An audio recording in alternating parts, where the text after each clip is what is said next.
nom est Lisange Romac, là, je suis dentiste et j'ai ici Cordélia Gagné qui a une question pour moi. Maman, est-ce que il faut que j'attende pour l'année prochaine pour faire mes traitements?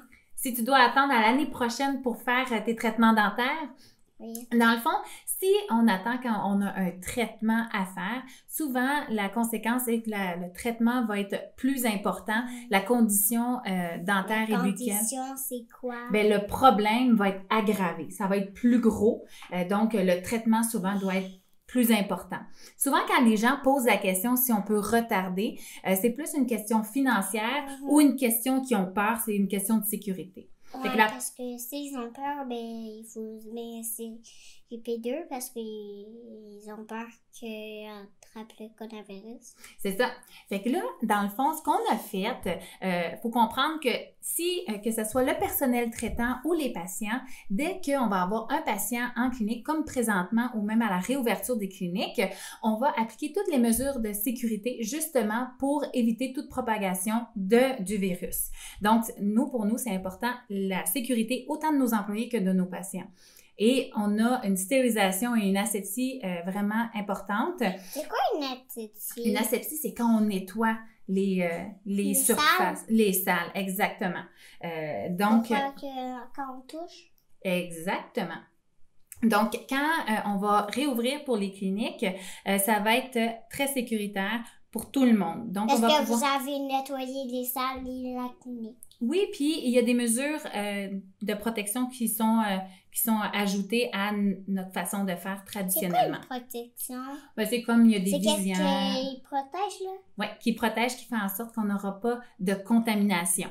Donc, ça veut dire que la personne ne pourra pas attraper le coronavirus. Après, c'est le personnage qui est avec les dentistes. Exactement.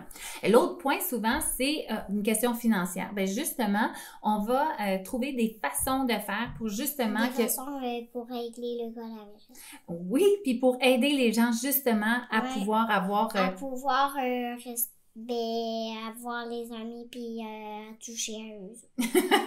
Mais surtout pour qu'ils puissent s'offrir les traitements dont ils ont besoin.